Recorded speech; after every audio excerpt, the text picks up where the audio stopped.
ಗಣಪತಯೇ ನಮಃ.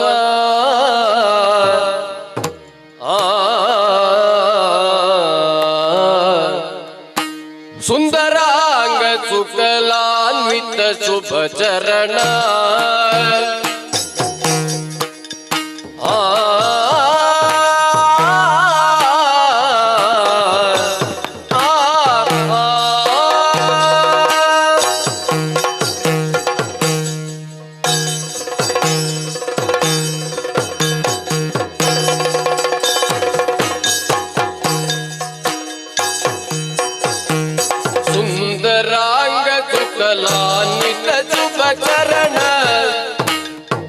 ಶೋಭಿತ ವ್ಯಾಳಸು ವಂದನಾಭ್ಯಸಕ ಕೋಟಿ ಸದೃಶ ಕಿರಣ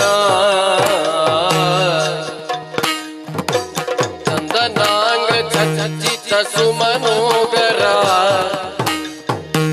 ಚಂದನಾಂಗ ಚರ್ಚಿತ ಸುಮನೋಗರ ಮಂದಹಾಸ ಮಹಿಮಾಮೃತಿ ಶುಭಕರ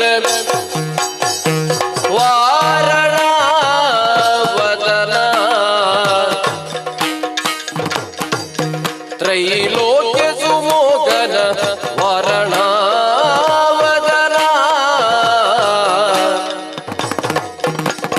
ವಾರಣಾಸ ವರದಾಯಕ ಸನ್ಮುಖ ನಾರದಾದಿ ಮುನಿ ವಂದಿತ ಪದಯುಗ ಚಾರುಬಾರ ಗಣ್ಯಾಪುರ ವರ ನಿಲಯ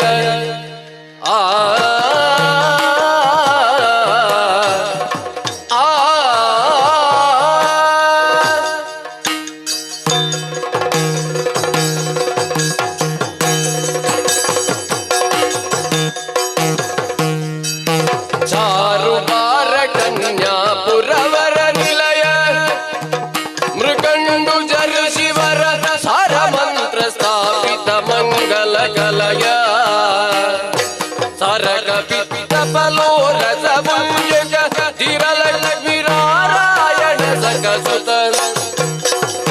ವಾರಣ ವದನ ತ್ರೈಲೋಕ್ಯ ಸುಮೋಗನ ವಾರಣ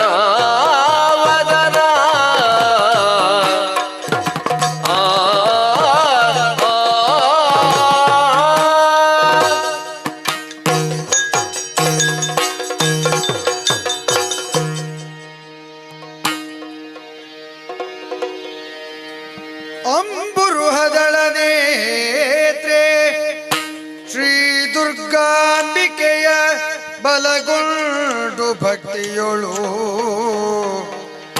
ಅಂಬಿಕಾಸುತ ವಿಘ್ನರಾಜನ ಪಿರಿದು ಸಂಸ್ತುತಿಸಿ ಅಂಬುನಿಧಿಯ ಆತ್ಮಜೆಗೆ ಕೈ ಮುಗಿದು ಅಂಬುಜಾಸನವಾಣಿಯರ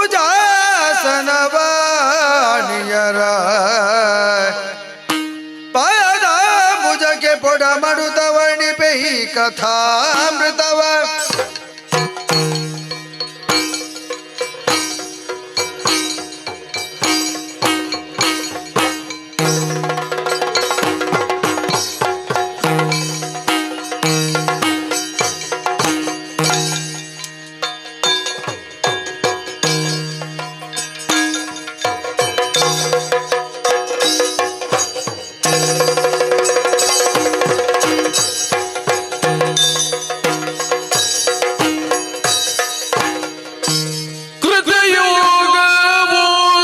ಸಂದು ಆಗಿರಲು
ದಶರಥ ಪುತ್ರ ರಾಮ ಮೇ ಲಕ್ಷ್ಮಣರ ದೊಡ್ಡಗೊಂಡು ಯಜ್ಞ ರಕ್ಷಣೆಯ ನೆವನದಲ್ಲಿ ಕೃತಯುಗವು ಸೌದು ತ್ರೇತಾಗಮನ ಆಗಿರಲು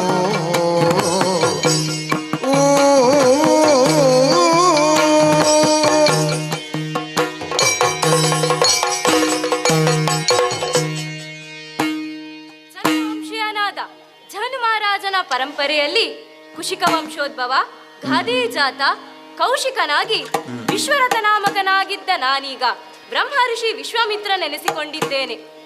ಕೃತಯುಗವು ಸಂದು ತ್ರೇತಾಯುಗವು ನಡೆಯುತ್ತಿದೆ. ಸಂದ ಕಾಲಘಟ್ಟದಲ್ಲಿ ನನ್ನ ಜೀವನದಲ್ಲಿ ಉಂಟಾದ ಪಲ್ಲಟಗಳು ಘಟನಾವಳಿಗಳು ಒಂದೇ ಎರಡೇ ನೂರಾರು. ಕಾಲಚೋದಿತನಾಗಿ ಬ್ರಹ್ಮಶ್ರೀ ವಸಿಷ್ಠರ ಆಶ್ರಮದಲ್ಲಿದ್ದಂತಹ ನಂದಿನಿ ಕಾಮಧೇನುವನ್ನು ಬಯಸಿ ಅದನ್ನು ಪಡೆಯಲೇಬೇಕೆಂಬ ಉದ್ದೇಶದಿಂದ ಅವರೊಂದಿಗೆ ಸಂಘರ್ಷವನ್ನು ಬೆಳೆಸಿದೆ. ಬ್ರಹ್ಮತೇಜದ ಮುಂದೆ ನನ್ನ ಕ್ಷಾತ್ರತೇಜವು ನಿಷ್ಪ್ರಯೋಜಕವಾದಾಗ ದಿಗ್ಬಲಂ ಬ್ರಹ್ಮತೇಜೋ ಬಲಂ ಬಲಂ ಎಂದು ಬ್ರಾಹ್ಮಣನಾಗುವ ದೃಢ ಸಂಕಲ್ಪವನ್ನು ಮಾಡಿ ತಪೋನಿರತನಾದೆ. ದಾರಿಯಲ್ಲಿ ಅದೆಷ್ಟೇ ಅಡೆತಡೆಗಳು ಬಂದರೂ ಹಿಂಜರಿಯದೆ ವಸಿಷ್ಠರಿಂದಲೇ ವಿಶ್ವಾಮಿತ್ರನೆಂದು ಕರೆಸಿಕೊಂಡೆ. ನಾನು ನಡೆದು ಬಂದಂತಹ ದಾರಿಯನ್ನು ಒಮ್ಮೆ ಹಿಂತಿರುಗಿ ನೋಡಿದರೆ ನನಗೇ ವಿಸ್ಮಯ ಮೂಡುತ್ತದೆ. ಯಾಕೆಂದರೆ ಎಲ್ಲರೂ ಜೀವನಕ್ಕಾಗಿ ಹೋರಾಟವನ್ನು ನಡೆಸಿದರೆ ನಾನು ನನ್ನ ಜೀವನವನ್ನೇ ಹೋರಾಟವನ್ನಾಗಿ ಆಯ್ದುಕೊಂಡು ಇಷ್ಟು ಸುದೀರ್ಘ ಪಥವನ್ನು ಕ್ರಮಿಸಿದ್ದಾಯಿತು. ಆದರೆ ನನ್ನ ಜೀವನದಲ್ಲಿ ಯಾರಿಂದ ಮೊದಲ ತಿರುವು ಲಭಿಸಿತೋ ಆ ಕೃಶಾಶ್ವ ಮುನಿಯ ಮುಂದೆ ಸ್ವೀಕರಿಸಿದಂತಹ ದುಷ್ಟ ಶಿಕ್ಷಣೆಯ ಪ್ರಮಾಣ ವಚನ ಕಾರ್ಯಗತವಾಗಲಿಲ್ಲವೆಂಬಂತಹ ಒಳಕೊರಗು ಉಳಿದೇ ಹೋಯಿತು. ಏಕೆಂದರೆ ಗತಯುಗದಲ್ಲಿ ನಡೆಯುತ್ತಿದ್ದಂತಹ ಅನ್ಯಾಯ ಅನಾಚಾರಗಳು ಈಗ ತ್ರೇತೆಯಲ್ಲಿಯೂ ನಡೆಯುತ್ತಲೇ ಇದೆ. ಅದಕ್ಕಾಗಿ ಶಿಷ್ಯಕಾಮೇಷ್ಟಿಯನ್ನು ನಡೆಸಿದಂತಹ ನಾನು ಯಾಗದ ಪೂರ್ಣಾಹುತಿಯ ಸಂದರ್ಭದಲ್ಲಿ ಯಜ್ಞನಾರಾಯಣು ಅಯೋಧ್ಯೆಯ ಕಡೆಗೆ ಹೋಗುವುದನ್ನು ಗಮನಿಸಿದೆ. ಆಗ ನನಗೆ ತಿಳಿಯಿತು ನನಗೆ ಬೇಕಾದಂತಹ ಶಿಷ್ಯರು ಸಾಕೇತದಲ್ಲಿ ಇದ್ದಾರೆ ಎಂಬುದು. ನಂತರ ಸಾಕೇತಕ್ಕೆ ಹೋದ ನಾನು ದಶರಥನಲ್ಲಿ ಯಜ್ಞ ಸಂರಕ್ಷಣೆಗಾಗಿ ನಿಮ್ಮ ಪುತ್ರರಾದ ರಾಮ ಲಕ್ಷ್ಮಣರನ್ನು ಕಳುಹಿಸಿಕೊಡಿ ಎಂದು ಬೇಡಿಕೊಂಡೆ. ಮೊದಲಿಗೆ ಆತ ಹಿಂಜರಿದರೂ ನಂತರ ವಸಿಷ್ಠರ ಸಲಹೆಯ ಮೇರೆಗೆ ಕಳುಹಿಸಿಕೊಟ್ಟನು. ರಾತ್ರಿಯನ್ನು ಪಥಮಧ್ಯದಲ್ಲಿ ಕಳೆದು ಬೆಳಗಾದರೂ ಮಕ್ಕಳಿನ್ನೂ ಎದ್ದಿಲ್ಲವಲ್ಲ, ಎಬ್ಬಿಸಬೇಕಲ್ಲ. ಓ ಕೌಸಲ್ಯಾತ್ಮಜರೇ, ಕೌಸಲ್ಯ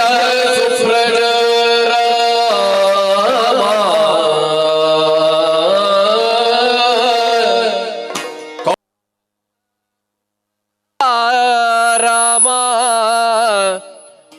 ಪೂರ್ವಾ ಸಂಧ್ಯಾ ಪ್ರವರ್ತತೆ. ಉತ್ತಿಷ್ಟ ನರಶಾರ್ದೂಲ ಕರ್ತವ್ಯ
ತಾನೇ ನಿನ್ನ ಸೇವೆಯು ನಿನಗೆ ಪೂರ್ವದ ಪುಣ್ಯ ವಂಶದಿ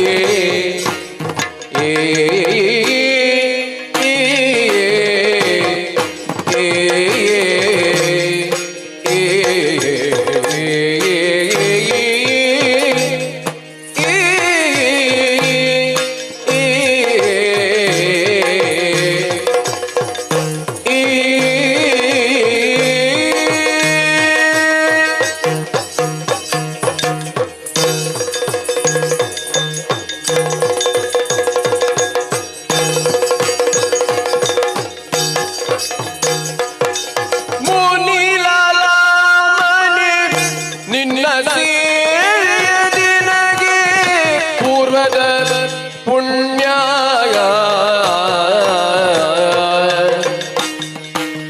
ವಂಶದಿ ಅನುಕರಿಸಿದೆಯೇ ಬಾಳಿನುನ್ನದೇ ವಂಶದಿ ಅನುಕರಿಸಿದೆ ಬಾಳಿನುನ್ನದೇ ಇದನು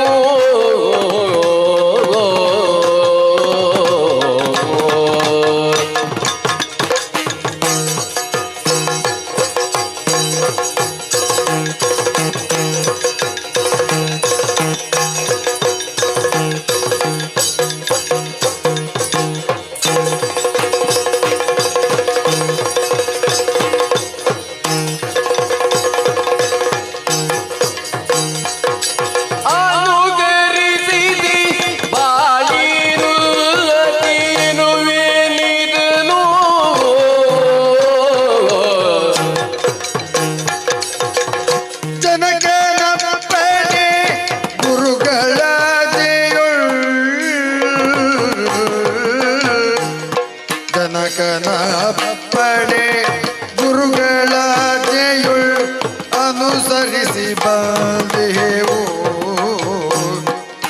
ಅನುಸರಿಸಿ ಬಂದೆವು ಶ್ರೀಪದವನ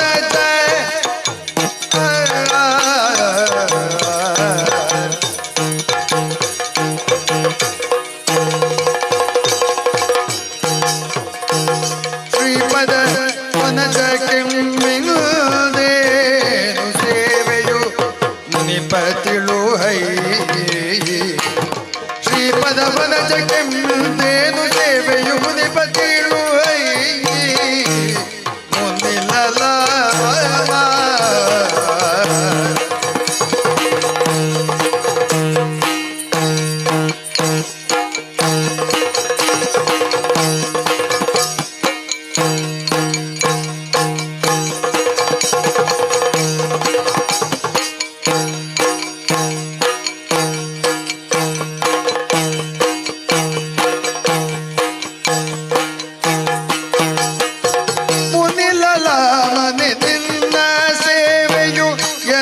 ಪೂರ್ವದ ಪುಣ್ಯವೋ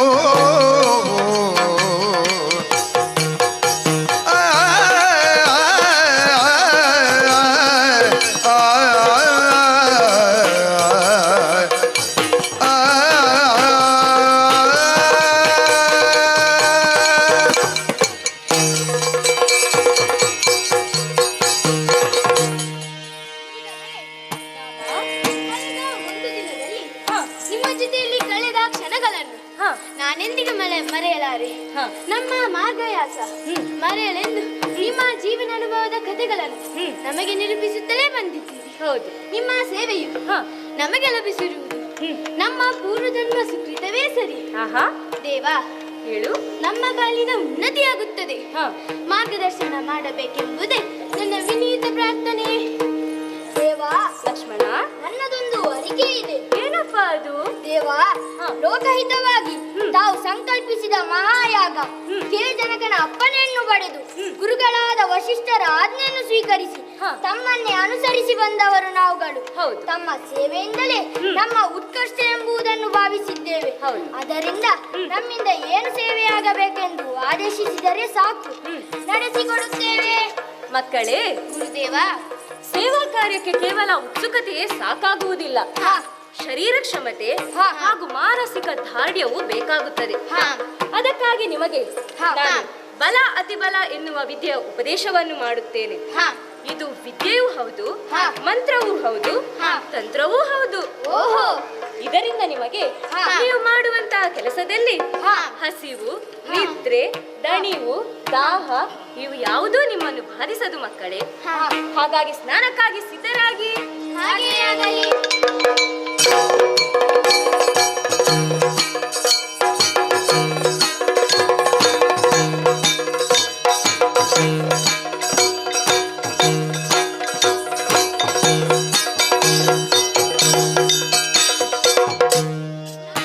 ಸ್ನಾನವನ್ನು ಮುಗಿಸಿ ಬಂದಿದ್ದೇವೆ. ಆಗಲಿ ಹಾ. ರಾಮ, ದೇವ.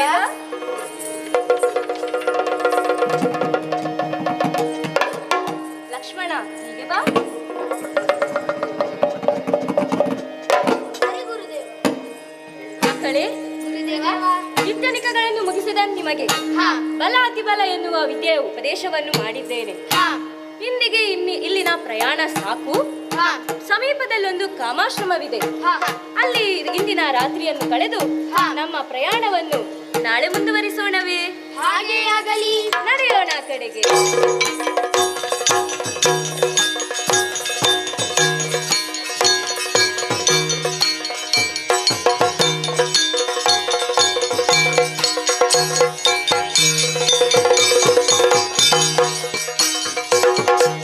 ಮಕ್ಕಳೇ, ಗುರುದೇವ.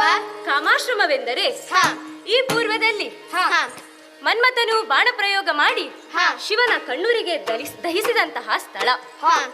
ಈ ವಿಚಾರವನ್ನು ಈಗಾಗಲೇ ನಿಮಗೆ ತಿಳಿಸಿದ್ದೇನೆ. ಹಾ. ಇನ್ನು ತಡ ಮಾಡುವುದು ಸರಿಯಲ್ಲ. ಹಾ. ಮುಂದೆ ಕಾಣುತ್ತಿರುವುದೇ ಪಾವನವಾದ ಗಂಗಾ ನದಿ. ಹಾ. ಅದನ್ನು ದಾಟಿ ಹಾ. ದಕ್ಷಿಣ ದಡದಲ್ಲಿರುವ ದಟ್ಟ ಕಾಡಿನ ಮೂಲಕ ನಮ್ಮ ಪ್ರಯಾಣವನ್ನು ಮುಂದುವರಿಸಬೇಕಾಗಿದೆ. ಹಾ. ನಡೆಯೋಣ ಆ ಕಡೆಗೆ.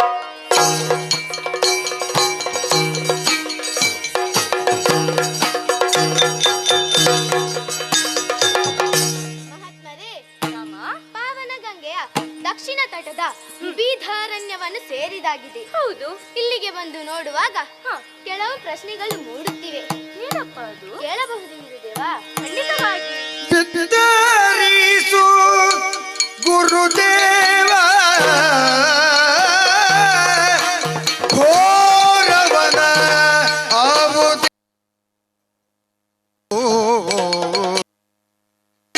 ಆ, ಆ,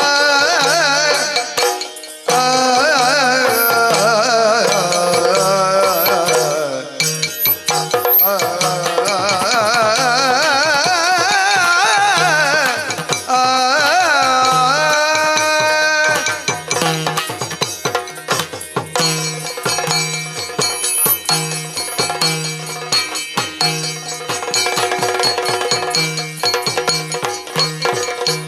ಬಿತ್ತರಿಸು ಗುರುದೇವ ಘೋರವನ ಆವುದಿದು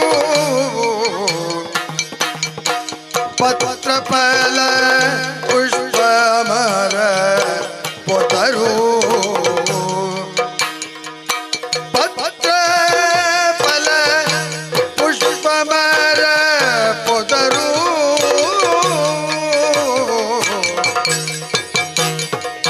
ಎದ್ದ ನೋಡಿದರೆಲ್ಲ ಕಪ್ಪಾಗಿ ಕಾಣುತ್ತಿರಿ. ಎದ್ದ ನೋಡಿದರೆಲ್ಲ ಕಪ್ಪಾಗಿ ಕಾಣುತ್ತಿರಿ. ಸುತ್ತೆಲ್ಲ ಕತ್ತಲಿನದವರು, ಸುತ್ತೆಲ್ಲ ಕತ್ತಲಿನದವರು. ಬಿತ್ತರಿಸು ಗುರುದೇವ ಘೋರವನವಾವುದಿದು.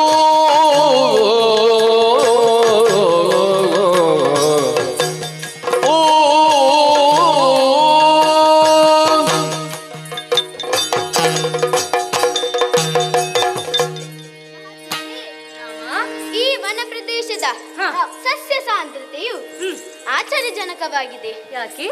ಮಾತ್ರವಲ್ಲ, ಹಾ. ಹರಿವರ್ಣದ ಬದಲಿಗೆ ಹಾ. ಕೃಷ್ಣವರ್ಣವೇ ಎಲ್ಲೆಲ್ಲೂ ಕಾಣುತ್ತಿದೆ.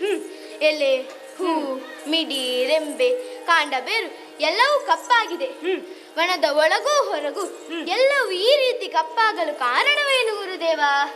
ರಾಮ, ಗುರುದೇವ, ಇಲ್ಲಿ ಕೇಳಿ. ಹಾ. ಈ ವನದ ವಿಸ್ತಾರವು ಹಾ. ಕೌತುಕವಾಗಿದೆ. ಹಾ. ಈ ಪೂರ್ವದಲ್ಲಿ ಇಂದ್ರ ಮಾಡಿದಂತಹ ಬ್ರಹ್ಮಹತ್ಯಾ ದೋಷದ ಪಾತಕವು ಹಾ. ಆತನನ್ನು ನುಂಗಲೆಂದು ಬೆನ್ನು ಹಿಡಿಯಿತು. ಹಾ. ಬ್ರಹ್ಮದೇವರ ನಿರ್ದೇಶನದಂತೆ ಹಾ. ಬೃಹಸ್ಪತಿ, ಸಪ್ತ ಋಷಿಗಳು, ದೇವಗುರುಗಳೆಲ್ಲರೂ ಸೇರಿ ಹಾ. ಇಂದ್ರನಿಗೆ ಮಂತ್ರಜಲದಿಂದ ಅಭಿಷೇಕಗೈದಾಗ ಹಾ. ಪಾತಕವು ಕರಗಿ ನೀರಾಗಿ 2 ಪ್ರದೇಶಗಳಲ್ಲಿ ಒಟ್ಟುಗೂಡಿತು. ಹಾ. ಆ 2 ಪ್ರದೇಶಗಳಿಗೆ ಇಂದ್ರದೇವನು ಹಾ. ಮಲದ ಮತ್ತು ಕರುಷವೆಂಬ ಹೆಸರಿಟ್ಟು ಹಾ. ಜನವಸತಿಗೆ ಯೋಗ್ಯವಾಗಲಿ ಎಂದು ಹರಸಿ ಹೋದ. ಹಾ. ನಂತರ ಇಂದ್ರನ ಸದಾಶಯದಂತೆ ಹಾ. ಆ 2 ಪ್ರದೇಶಗಳು ಜನವಸತಿಯಾಗಿ ಹಾ. ಪ್ರಸಿದ್ಧ ದೇಶಗಳೇ ಆದವು. ಹಾ. ಕಾಲಾಂತರದಲ್ಲಿ ತಾಟಕಿ ಎಂಬ ರಾಕ್ಷಸಿ ಹಾ. ತನ್ನ ಪುತ್ರರಾದ ಮಾರೀಚ ಹಾಗೂ ಸುಬಾಹು ಎಂಬುವರೊಂದಿಗೆ ಇಲ್ಲಿಗೆ ದಾಳಿ ಮಾಡಿ ಹಾ. ಎಲ್ಲಾ ಜನ ಜಾನುವಾರುಗಳನ್ನು ತಿನ್ನತೊಡಗಿದಳು. ಹಾ. ಇದರಿಂದ ಹೆದರಿಕೊಂಡು ಅಳಿದುಳಿದ ಜನರು ಹಾ. ವಲಸೆ ಹೋದರು. ಹಾ. ನಂತರ ಈ ಕಾಂತಾರಕ್ಕೆ ಕಲುಷ ಕಾಂತಾರವೆಂಬ ಹೆಸರು ಬಂತು. ಹಾ. ತಾಟಕಿ ಮತ್ತವರ ಪರಿವಾರದವರು ಇಲ್ಲೇ ನೆಲೆ ನಿಂತ ಮೇಲೆ ಹಾ. ತಾಟಕಾವನವೆಂದು ಪ್ರಸಿದ್ಧವಾಯಿತು. ನಿನಗೆ ಕೇಳಿಸಿತೇನು, ನಿನಗೆ ಕೇಳಿಸಿತೇನು ತಾಟಕಿ ಜನರ ಗೌದಕ್ಕೆ ಕೆರಳಿ ಗರ್ಜಿತ ಧ್ವನಿಯು ತಳುವದೇ ಕೊಲು, ತಳುವದೇ ಕೊಲು ಆಕೆಯ ಎನ್ನಲು ರಾಮ ಮಣಿದೆಂದ.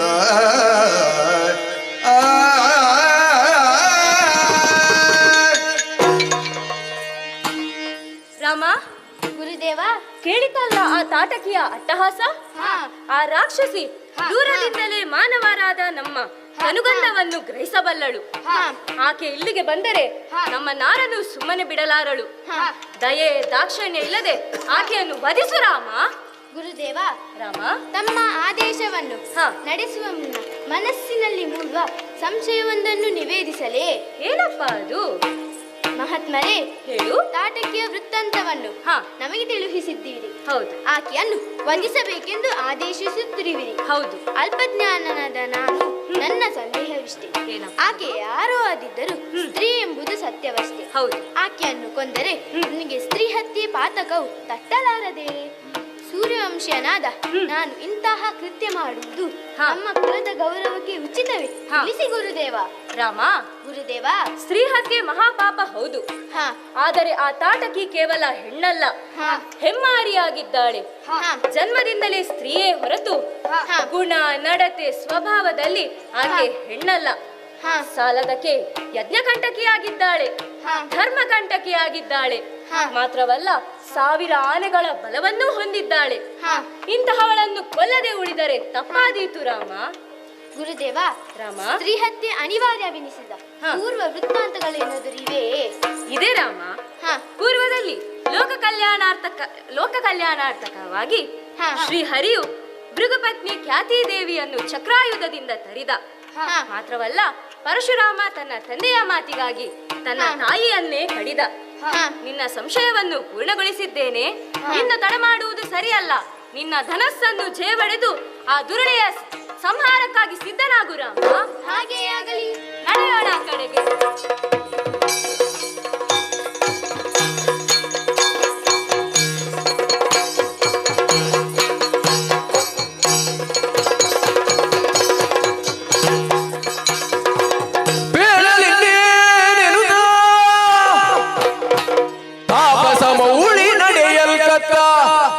ನರ ಮೂಗಾಳಿ ಸೋಂಕಿದ ಬೆಸಸಿ ಬಂದಳು ತುರುಳೆ ತಾಟಕಿಯು.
ಭಾಷೆಯನ್ನು ಬರಿದೆ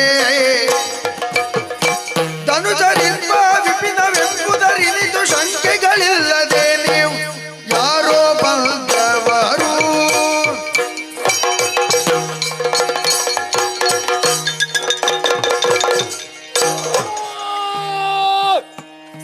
ಮಕ್ಕಳ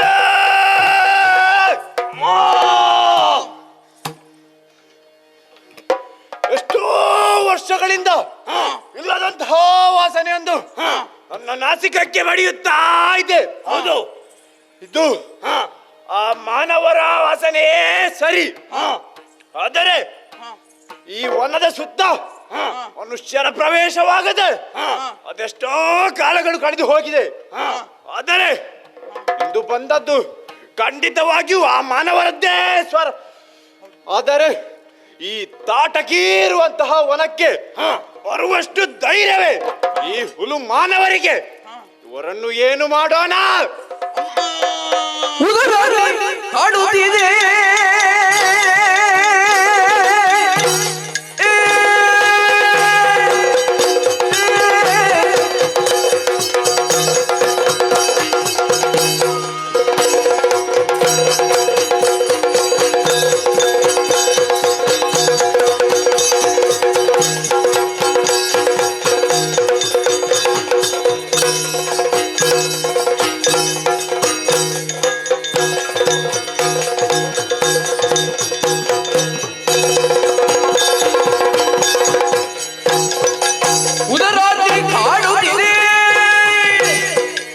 ದಾಹದೊಳಗೀಗ ಎದೆ ಗಂಟಲೊಳಗುತ್ತಿದೆ ಮೊದಲೊಳಗೆ ಕಣ್ಣ ಉಣ್ಣದೆ ಹರವ ಹೇಳಮ್ಮಯ್ಯ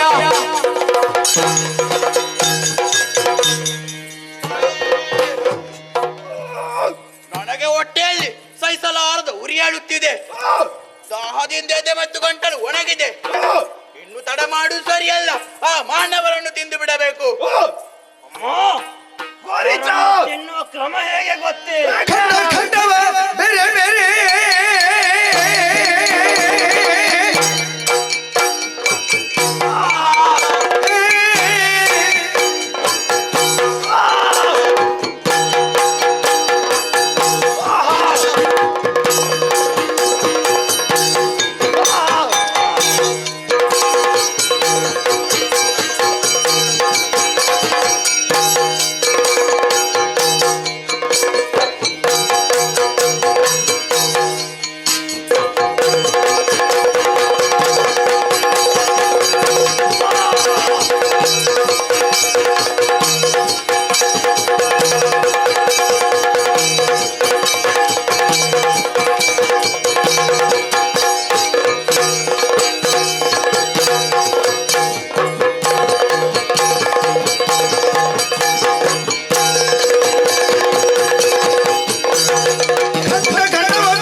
ಬಂದವ ನ್ಯಾರೆಲೋ ಮನುಜ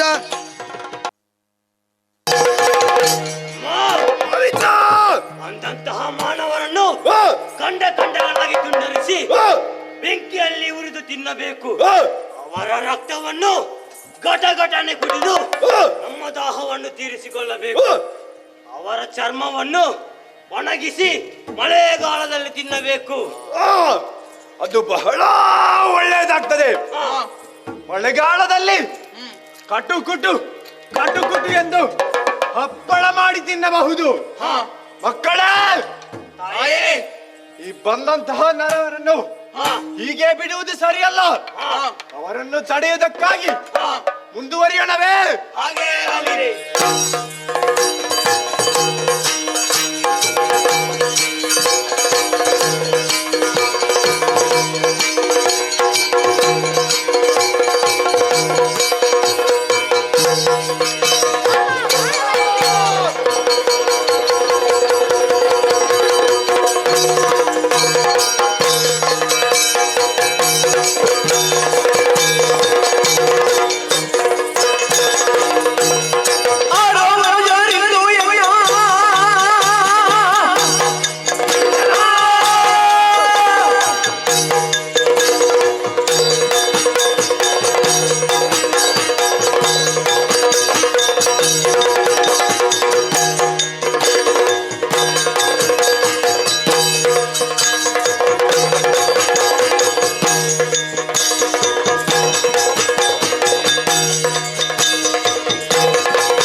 ತಾಟಕ ವನದ ಸನಿಹಕ್ಕೆ ಮನುಷ್ಯರ ಸಂಚಾರವಿಲ್ಲದೆ ಅದೆಷ್ಟೋ ಕಾಲಗಳು ಕಳೆದು ಹೋಗಿದೆ. ಆದರೆ ಇಂದು ನೀವು ಮೂವರು ಬಂದಿದ್ದೀರಾ. ನಿಮ್ಮಂತಹ ನರನೊರಜುಗಳನ್ನು ಕೊಂದು ತಿನ್ನಲೆಂದು ಬಂದರೆ ಕಂಡದ್ದೇನು? ಚೋಟುದ್ದದ ಪೂರಣದ ನೀನು ಧನುಷ್ಠಂಕಾರ ಮಾಡುತ್ತಿರುವೆ. ಒಬ್ಬ ನಿನ್ನ ಧೈರ್ಯವೇ? ಯಾರು ನೀನು? ಎಲ್ಲಿಯವನು ನೀನು? ನನ್ನ ವನಕ್ಕೆ ಯಾಕಾಗಿ ಬಂದೆ? ಎಲ್ಲವನ್ನೂ ಹೇಳು. ಇಲ್ಲದಿದ್ದರೆ ಅಲ್ಲಿಗೆ ಹಲ್ಲು ಸೋಕದಂತೆ ನಿನ್ನನ್ನು ತಿಂದು ಮುಗಿಸುತ್ತೇನೆ. ಎಚ್ಚರ! ಯಾರು ನಿನಗೆ ವನವ ನಡೆದು ಪಾರು ಪತ್ರ ನೀಡಿದವರು?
ಅಯೋಧ್ಯಾಧಿಪತಿ ದಶರಥ ಭೂಪತಿ ಅಂದರೆ ನಮ್ಮ ತೀರ್ಥರೂಪನಿಗೆ ಸೇರಿದ್ದು ಎಂಬಾಗ ಅವರಲ್ಲಿ ಈ ಮನೆಯಷ್ಟನ್ನು ನಿನಗೆ ಉಂಬಳಿ ಕೊಟ್ಟವರಾರು?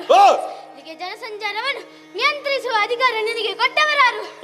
ಹಲವಾರು ರಕ್ಕಸಿ ನಿನಗೆ ಬದುಕಬೇಕೆಂದು ಆಸೆದ್ದು ಈ ಕ್ಷಣದಲ್ಲಿ ಈ ವನವನ್ನು ಬಿಟ್ಟು ತೊಲಗು. ಇಲ್ಲದಿದ್ದರೆ ನಿನ್ನ ಪ್ರಾಣವು ದೇಹದಿಂದ ತೊಲಗಿದೆ. ಎಚ್ಚರಿಕೆ!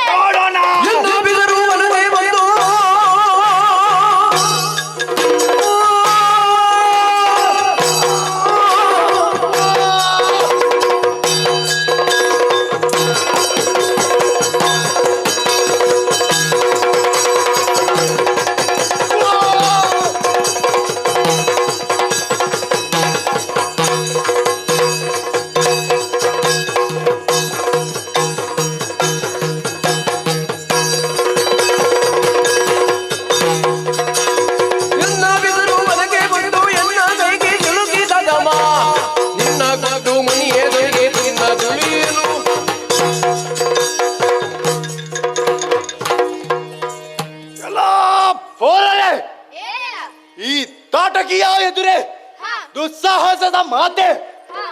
ನಿಮ್ಮನ್ನು ತಿನ್ನುವುದೇ, ಆದರೆ ನಿಮ್ಮ ಜೊತೆ ಆ ಪೊದೆಗಟ್ಟದ ಗೀಚಕನಗೂಡಿನಂತಹ ಜಡೆಯುಳ್ಳ ಆ ಗೊಡ್ಡು ಮುನಿಯನ್ನು ಕೂಡ ನುಂಗಿ ಬಿಡುತ್ತೇನೆ. ಎಚ್ಚರ!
ತಡೆಯಲಾರದು.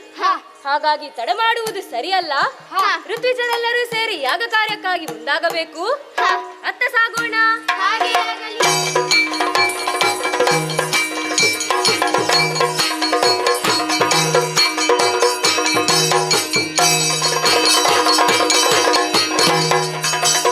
ಭಾನುಪದದಿ ಮೈಯ ಮರೆಸಿ ಮಾರೀಚ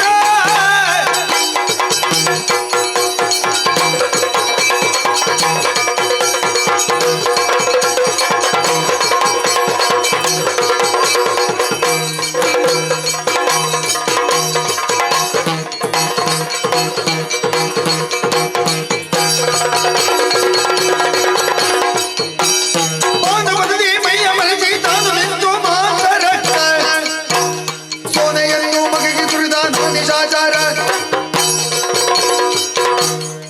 ಅಮ್ಮಮ್ಮ, ಒಂದೆಡೆ ತಾಯಿ ತಾಟಕಿಯ ಮರಣದಿಂದ ಆದಂತಹ ದುಃಖ ಹೀಗೆ ಸಿಟ್ಟಿನಿಂದ ಅಲೆದಾಡುತ್ತಿರುವಾಗ ಅದೇ ಬಾಲಕರ ಜೊತೆಗೆ ಬಂದಂತಹ ಮುನಿಪ ಇಲ್ಲಿ ಯಾಗ ಸನ್ನಾಹಗಳನ್ನು ಮಾಡುತ್ತಾ ಇದ್ದಾನೆ. ಇದೇ ಉತ್ತಮ ಸಮಯ. ನನ್ನಮ್ಮನ ಸಾವಿಗೆ ಪ್ರತೀಕಾರವನ್ನು ತೀರಿಸಬೇಕಾಗಿದೆ. ಹಾಗಾಗಿ ಯಾಗ ನಡೆಯುವ ಸ್ಥಳಕ್ಕೆ ರಕ್ತ ಮಾಂಸಗಳನ್ನು ಸುರಿಯುತ್ತೇನೆ.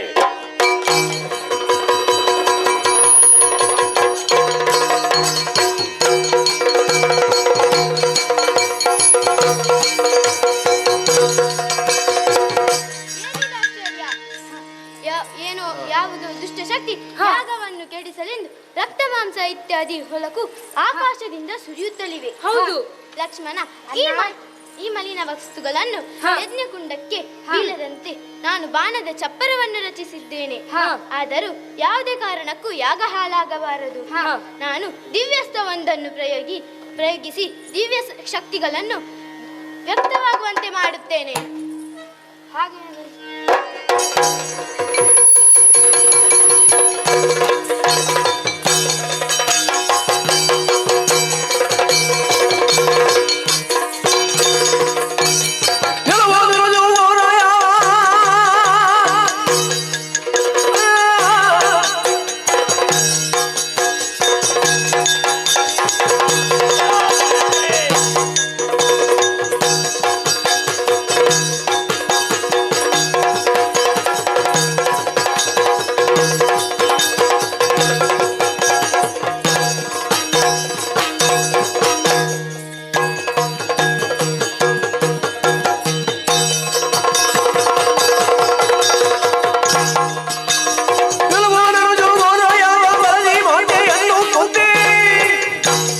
ಕಳುಗು ಬೇಗ ಎನ್ನ ಕೈಯೊಳಲಿವೆ.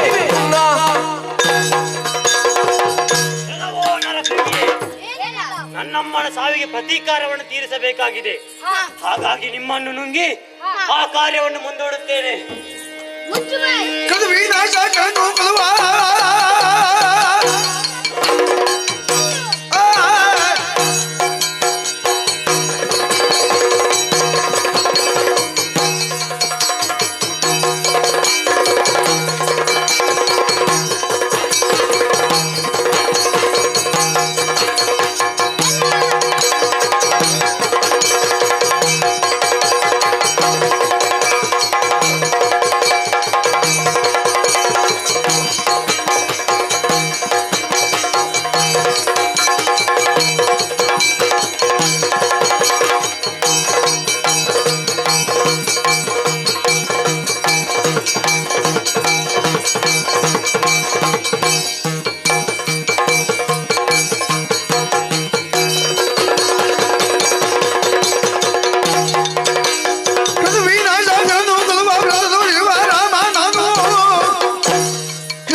ಹೌದೇ?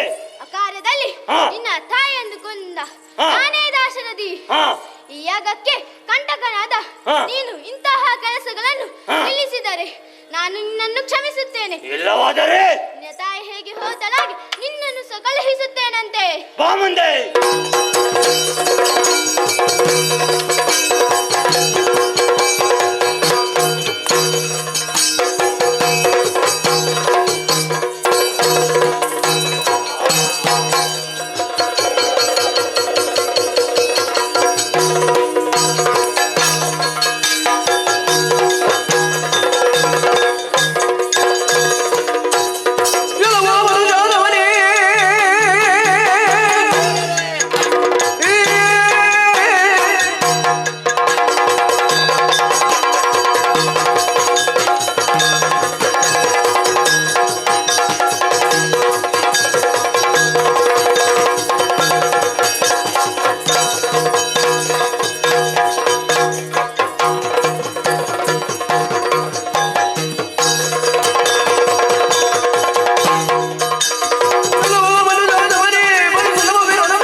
ನಮ್ಮನ್ನೆಲ್ಲ ನಾಶ ಮಾಡುತ್ತಾ ಬಂದಿರಾ.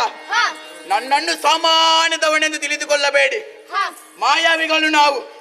ನಮ್ಮನ್ನು ಕೆಣಕಿದರೆ ನಿಮ್ಮ ಪ್ರಾಣವೇ ಹೋದಿತು. ಎಚ್ಚರ. ಗಳಹದಿರು ವ್ಯರ್ಥ. ಗಳಹದಿರು.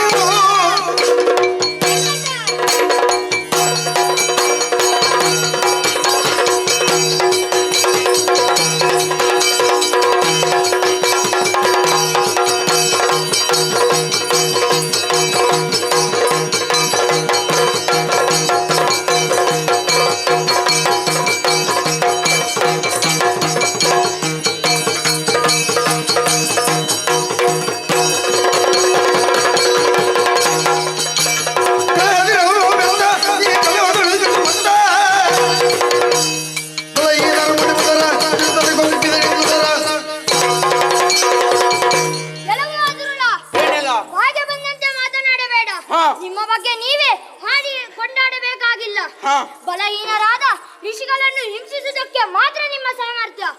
ಮಾಡಿದ ಕೆಲಸ ತಪ್ಪಾಯ್ತೆಂದು ಶರಣಾಗತಿಯನ್ನು ಹೊಂದಿದರೆ ಬದುಕುತ್ತೀಯ, ಇಲ್ಲವಾದರೆ ಯಮನಾಲೆ ಕಟ್ಟುತ್ತೇನೆ. ಬಾ ಮುಂದೆ.